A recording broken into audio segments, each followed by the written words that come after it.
กันคือเก่าเนาะพี่น้องเนาะอยู่ที่นาของเฮาเองพี่น้องเมื่อนี้ก็สิมาตัดต้นกล้วยเนาะกล้วยของเฮาว่าสิอันเอาไว้ขึ้นห้านนั่นแหละพี่น้องเพราะว่ามันต้องมีกล้วย1 แซงแล้วก็มะพร้าว1 แซงแล้วก็อย่างอีกยอดอ้อยกล้วยประมาณนี้แหละพี่น้องแต่เฮาก็สิมาตัดกล้วยเนาะทำอิดว่าวีนี่ฮะเมื่อนะเห็นมันเหลืองแหละคิดว่า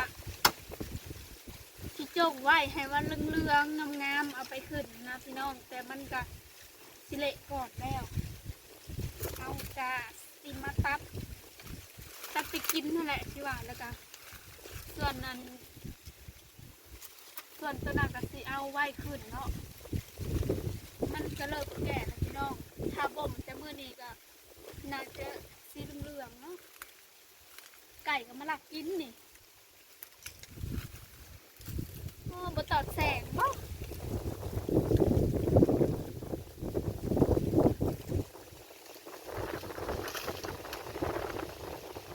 จะเห็นบ่เป็นแบบพี่น้อง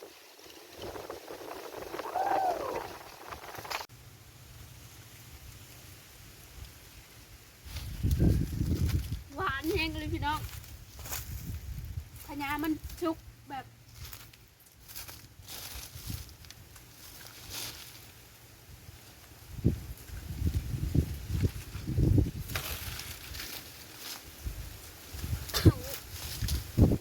นั่นจากเหล็กเลย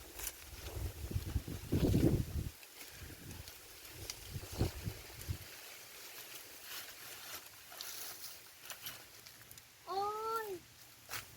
วีนี่นาฮักเบิดเลยเอามาบังใกล้ดูมันชุกจนมันฮักพี่น้องนี่เอาโกยจะได้เด้อฮักลงเบิดเลยได้เนี่ยเพราะว่าฮักเอาเสือมาหมัดไก่กินพันไก่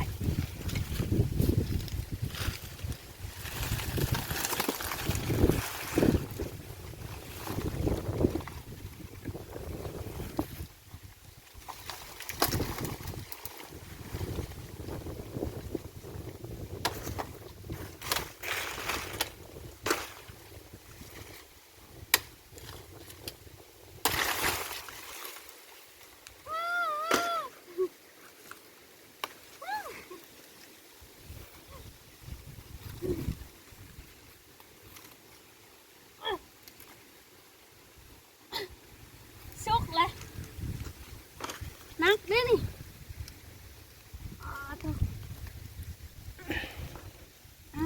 ดุดลงเลยพี่น้องชุกจนจากเละวีมันจะหักตายแล้วยังอีก2 วีอยู่ก็ดีคือกันมีเป็นของตัวเองจังสิบ่ได้อันแบบไปคอหมูไปซื้อหมูนะป้านี่ฉีกเอาเบิดเลยเดี๋ยวมุกจะไปตองมึงนะจ๊ะนี่เป็นหน่วยงามๆพี่น้องโอ้ยพอดีห่อข้าวต้มเลยอะเด็กไก่นางเอกวันน้าเข้ามาแบบน้ำเลยข้าคอตายนะ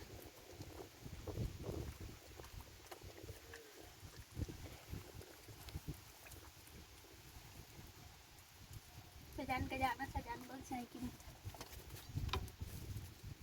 ตัวนี้ฮะสิให้มันกินตัวมันเละพี่น้องแหลมมันหวานแห้งนะมันกินบอก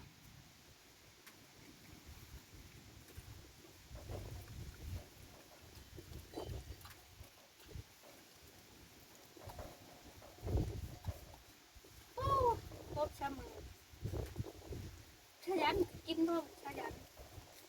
เดี๋ยวพี่น้องไปตักเอาอีกตัวน่ะเนาะตัวน่ะเขาสิตัดมาแล้วเขาสิเอาไว้แบบเพราะว่าเลือกอีก5 มื้อขนาดจะสีเหลืองๆเนี่ยเนาะตัดเอาก่อน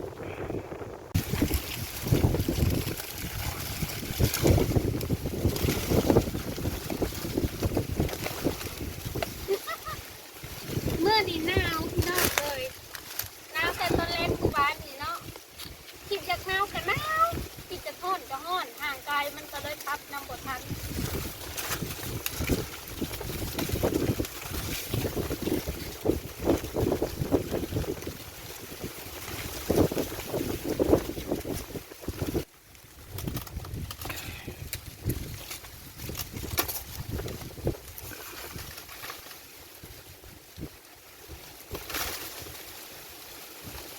แทงตัวนี้ปานกลางนอกตัวใหญ่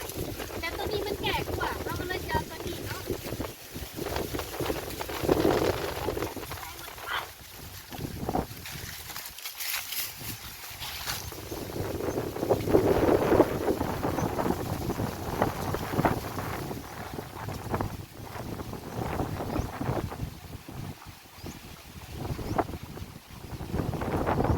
ได้สมัครใส่เสื้อก่อนโอ้ยเสียดายเลยตัวนี้บักใหญ่เนาะเสียดายสุกก่อน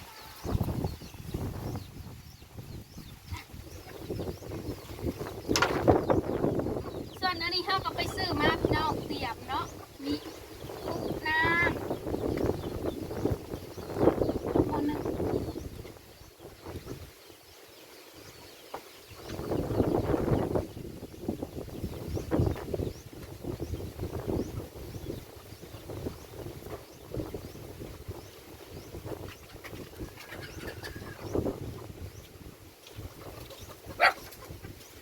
เอาเสือกมาหมัดมาขึ้นไปไว้ต้นเทียงแกงไก่เจาะอุ๊ยโอ้ยจะมันไหลเนาะ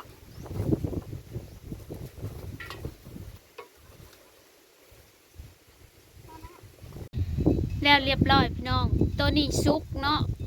ถ้ามิดว่าสิเอาแซงนี่มันแล้วผัดเละก่อน คิดว่าสิปะในต้นให้มันเรื่องบัดคุยหั้นนะ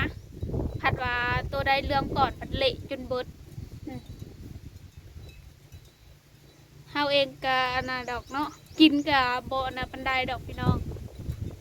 เห็นแต่บาริวเพิ่นว่าจังไว้ให้กินเด้อก็ได้เอามาก็ได้กินบ่มาก็ได้กินกะมีแต่สิ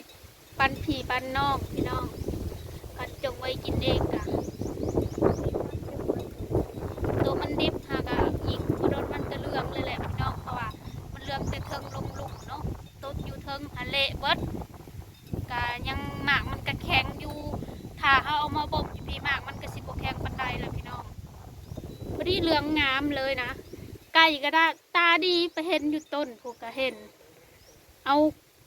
ตัวนี้เสื่องไว้อยู่หน้านี่จักสิเห็นบ่เห็นแหละกันเห็นก็จะสิว่าได้แหละพี่น้องอยู่ในต้นมันเฮาก็เหลืออีกแซงหนึ่งเนาะ